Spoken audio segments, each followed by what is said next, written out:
Welcome to Pimp My CRV, where we're gonna take this old, tired CRV and breathe new life into it.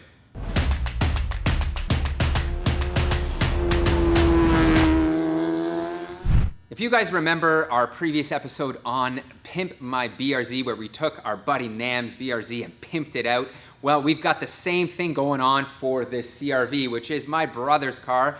And for those of you that don't know, he runs our Shopify merchandise page. So he's the one that's taking all the orders, printing everything out, packaging and shipping.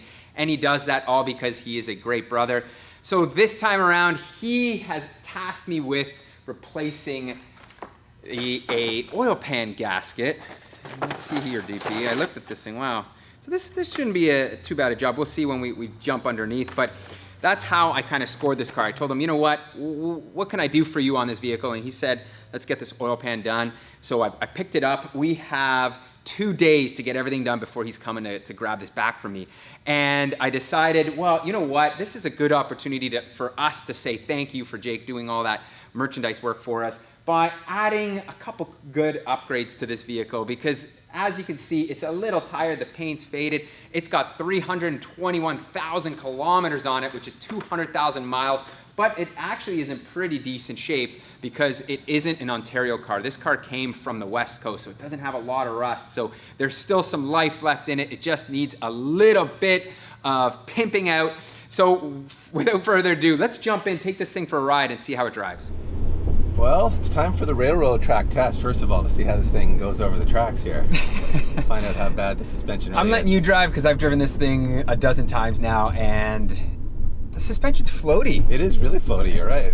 And on the highway, I find it's kind of harsh, so it crashes over bumps. Yeah, typical signs of like worn out shock absorbers. Yeah, so I think that's one of the things we'll certainly have to address. The brakes feel pretty good though. Yeah, my brother, I was gonna order brakes for this thing, but my brother did end up putting the StopTech sport rotors after he watched our video. Oh, really? Yeah, because he thought the braking on this car was very inadequate, so he got some proper pads and sport rotors, and now it's got good bite. Yeah, it feels good. The pedal's nice and firm. Yeah. I don't think you would really need any more for what he's using the car for. Exactly. The gearbox, you'll find it's an automatic, we should say. And it's old, so it kind of clunks and whatnot. But yeah, this generation of Hondas weren't great. And if you floor it, you'll see, like, it does not want to get up and go until like 4,500 RPM. But that's indicative of a 4-cylinder and what I think is, kind of a heavy SUV for the size of engine, right? Yeah, it's a 2-liter in it's probably a 3,000 pound vehicle. But it gets up and moves. I don't think we're going to be doing anything. Not doing cams. We're not doing that VTEC head swap. No. I would love to do a K swap eventually into this thing, cool. but you're right. That would be cool. Not on the timeline that we're working with. Right. So I think we'll just liven it up with a little bit of noise. Sure, like an intake exhaust. Yeah, an intake and exhaust. I think we'll give my brother a little bit more pep, make it sportier. It'll sound faster even if it isn't faster. That's it. That's all I'm thinking. Just to enhance the ride experience, right? I'm on board with that. First up on our hit list is going to be taking care of the exterior of this vehicle. The paint is, well, faded. It probably hasn't been buffed in who knows how long, so we're gonna start with that. We gotta do something about these lights. They are atrocious. I think there was like a retrofit done, but a very poor one, so we've got a plan for that. This little spot right here, I don't know exactly what we're gonna do with this. I think we're gonna do a little bit of touch up. This is really like the only cosmetics sore spot on this vehicle, but I'm sure we can clean this up a little bit.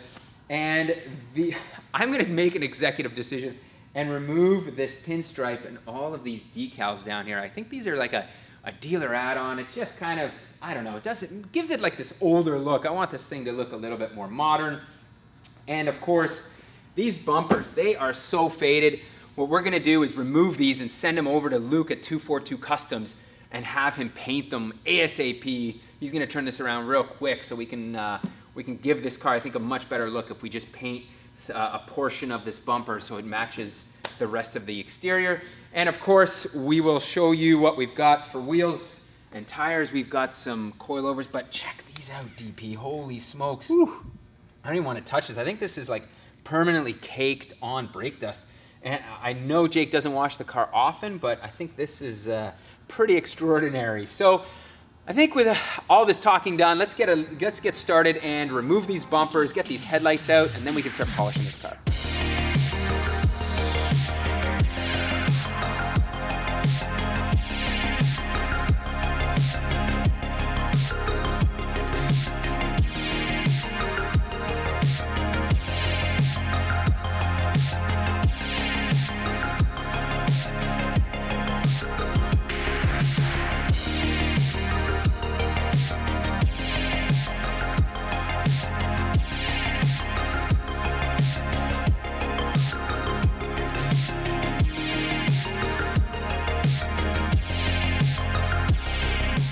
Man, do I love working on older gen Hondas. These bumpers came off so easy. It was literally like a 5-minute job up front and a 5-minute job in the rear. I also pulled the lights, as you guys saw. We'll show you what we're doing on those in a bit. But right now, we've got to get these over to Luke at 242 Customs so he can begin the paint work on them. Next up here, I'm gonna try to remove all of the pinstriping. As I mentioned, I think it's kind of dated. My concern is that sometimes it leaves like an imprinted mark. However, Dave is going to do a cut and polish on this, so I think we're gonna be all right.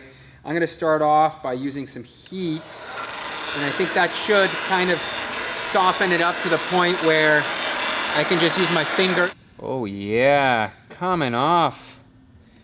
Oh, man, this has gotta be like very, very old pinstriping, but it's still got its elasticity, but you can see it's leaving the glue behind, so that's not exactly great. With that pinstripe off now, as you can see, there's a little bit of residue left, and I'm going to a 3M glue remover. So this is kind of like a Goo Gone, the prosumer version of it, and I'm just gonna spray it on here. I was hoping this wouldn't happen because this is gonna add a little bit of elbow work, but I'm just gonna slowly rub this off and then move on to the other panels. We are now moving on to the polishing part of this process, and for that we're going to go with Sonax's Perfect Finish. This is a one-stage cut and polish product which is of a diminishing nature, and what that means is the compound actually starts out more coarse. It starts at a 4 on the cut scale, and it diminishes as you work the material to a 6, so it becomes less abrasive, and that 6 rating starts to bring out the gloss. So you get the cutting in that initial few passes, and then you get the glossing in those following passes. So that's how it does a complete job with a single compound. On Sonax Canada's website, they recommend using this with a green pad. We don't have any green pads. We have yellow and red. And looking on their website, I believe the yellow pad's slightly less hard, so it'll be less abrasive than the green pad. And I also noticed, just doing a bit of research, that Matt at Obsessed Garage, who is an obsessed detailer whose channel I'm sure a lot of you know, his preferred combo for a lot of jobs is this Perfect Finish and a yellow pad. So there's some evidence out there that this combination actually works really well. So we're gonna give it a shot. We've never used this combo, I don't think, before. So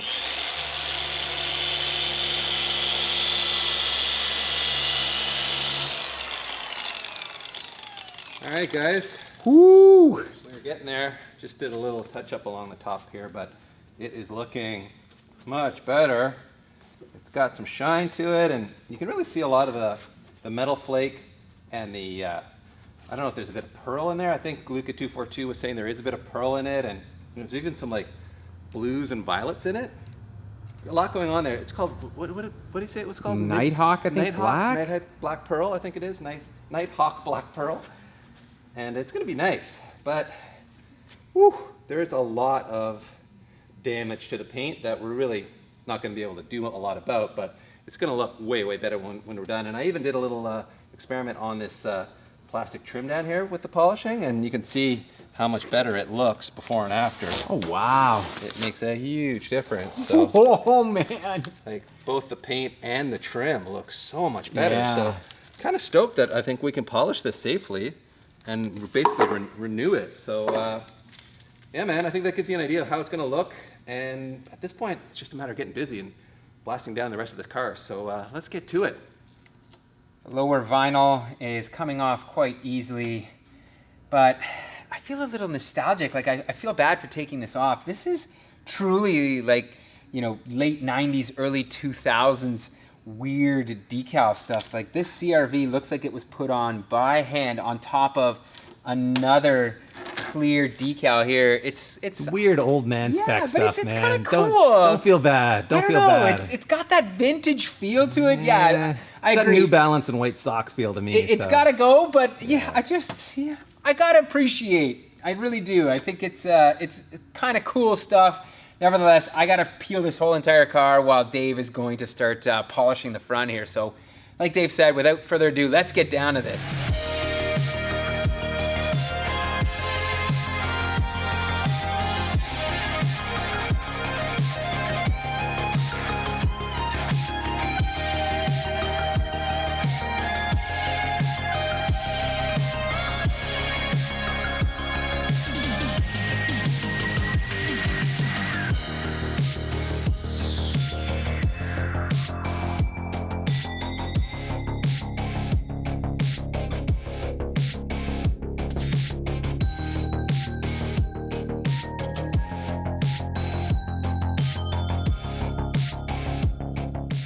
So we found that using that glue remover left a bit of a haze in the paint, which then Dave has to polish extra. So we're busting out the 3M adhesive remover wheel. This is kind of like a rubber wheel, and what you do is just run it along the pinstripe glue nice and slowly like this. And what it does is it'll remove the glue and then leave us with a much better surface, a surface that isn't contaminated with anything else. So let me just show you right there. You can kind of see how it takes the glue off. There's a little bit left there, but so anyways, you can see it does a much better job, much cleaner job. These are pretty awesome and they're relatively inexpensive. I'll put a link to the Amazon site that I buy these off of in the description. Wow. Whew, that was a lot of work, PT. I think I'm about 5 hours into polishing this thing, and I gotta say this Perfect Finish one-step product does a really good job. It's labor intensive and it's time intensive, but you do see some pretty amazing results. I mean, this thing is really, the shine is back in the paint. It really does look good. We can see that pearl. Yeah, you can see the pearl, and there's like little bits of blue and I think violet in there too. From 5 feet away, it looks like a new car, but when you get up close, it's still a 21-year-old car. There's lots of flaws in the paint. There's lots of stone chips. There's dings in the doors. There's scuffs in the paint that I couldn't get out with this. So if I wanted to make the car perfect, I would have had to go like a much more aggressive compound and spend another 5 hours getting all that out. There's tree sap on the hood. There's bird poop stains in the clear coat that won't come out.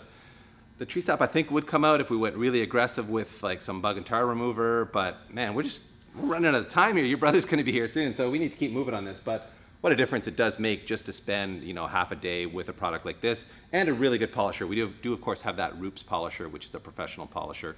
Makes a big difference. So we're going to seal this all in with a Sonax Profiline ceramic coating kit. You've seen us use this before, and it is a two-step process.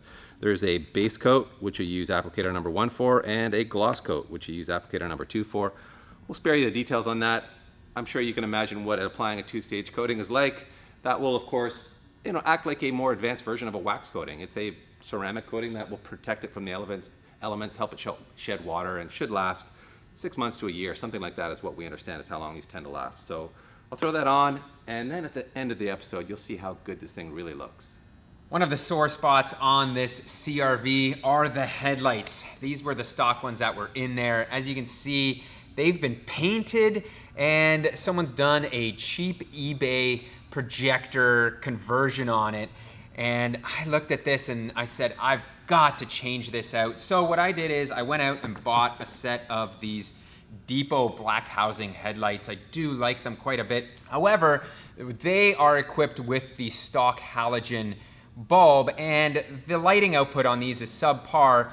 So what I've decided to do is put a proper projector retrofit. So what I've done is I've gone to the retrofit source and purchased their Morimoto D2S projector kit.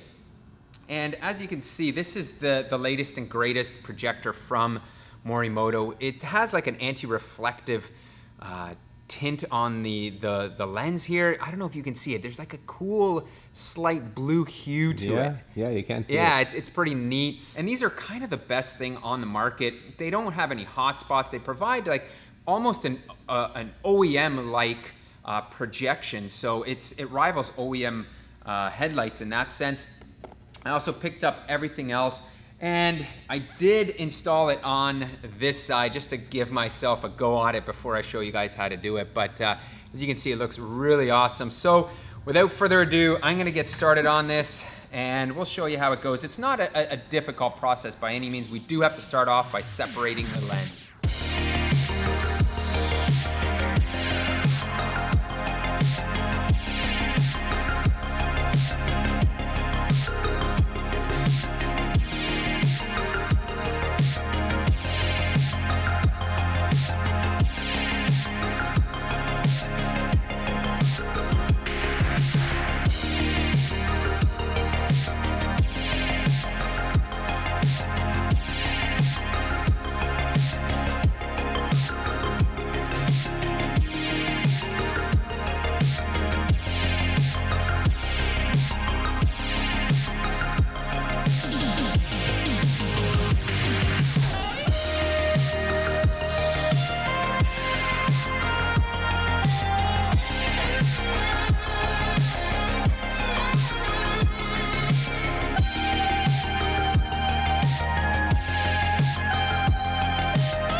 They turned out excellent, and as you guys just saw, it's not a difficult job. I spent about 5 to 10 minutes heating up the adhesive to separate the lens, and the one small little item I did run into that I had to modify was the rings that go on the back of the projector. These are aftermarket headlights, so I'm assuming the Honda ones would have been bigger. I just had to shave those down a bit to get them on there to screw them on, but after that, it's just kind of a plug and play. Take your time with it, and the result is so worth it. Like, check these out. They're super awesome. So I'm gonna go ahead and install these, and then we'll fire them up to show you what they look like. But before I do that, the retrofit source also includes with their kit everything you need to make this a plug and play setup on this car. Not too shabby. Man, I think they are looking fantastic. What do you think, DP? I like them, yeah. Yeah. Cleans the look up a lot. It does. Kind of gives it a more modern feel, and ooh, look at those. Nice, yeah. Check those out. They are looking awesome. We've got our super scientific board set up here so you guys can see that nice cutoff going on. That is gonna light up the road really nice. What I don't love is this wind deflector, but Dave and I went back and forth. I don't know, my brother may have put this on, so I don't want to take it off. If this was our car, we would have ditched this long ago, but we're gonna leave it on just because out back here, I had to do something about these old faded tail lights, and I don't love the orange in the red. I think it really breaks this car up. So, of course, eBay to the rescue again, and these are some nice smoked depot taillights. I think they're gonna look much better, much cleaner. So let's get these bad boys bolted in here and let's see what they look like. Check that out. Man, I think it looks so much better. I particularly like a little bit of that smoked lens. I was going back and forth because they do offer these in just a white, but I think having these smoked, especially on a black car, works exceptionally well. Last item up here before we wrap this one up is a spoiler. These are like super hard to find. I found this used. This is an OEM CRV spoiler, and as you can see, it just kind of looks naked in the back here. It's dying for something with a little bit more aggression, and I think this thing is going to look so good. And I had a look. I'll show you how this is going to install. We are unfortunately going to have to drill a couple holes. Some of you are probably wondering, Where is the center section? Well, we dropped that off to Luca 242 Customs. It was all chrome and kind of faded looking, so we figured why not paint match it so it's just an all black thing in the back here. So unfortunately, I don't see any holes or indicators for holes other than this one. I think this is a spot weld on the back side here that I can drill through. So I'm going to start with it, and I've got myself an angle drill right now because I can't get my Milwaukee one in here. And then I'll run this through, and then hopefully that'll give us a good spot to start so we can put the other ones in. Looks like we are perfect with that hole. So now I suppose it's a guessing game. I'll drill one in the middle there, and we're just gonna open the holes up a little bit more so we have a little some wiggle room for the bolts. And then there's one more, I think right around this area right there. And we should have this thing mounted up. Nothing like some bolts holding in a spoiler. This reminds me of like the good old Honda days where you just put stuff on quick and easy. And that's exactly what we're trying to do to get this thing done in time. And this looks good, DP. It does look good. I like it. I like it a lot. I think it really adds a lot to the rear end. Like it's kind of transformed the back end of this Yeah, it car, really has. so. No, it looks great. Sadly, we have run out of time today, so this is going to be officially a wrap on this video. Thank you so much for watching. We've got a ton of really cool stuff planned for the CRV in the next episode and the reveal to my brother, which I'm super excited about. If you guys are interested in any of the parts featured in this video, check out the description below. There will also be a 10% code for the retrofit source in case you want to do these like any Honda guy. If you've been on the fence, now is the time to do this projector fit.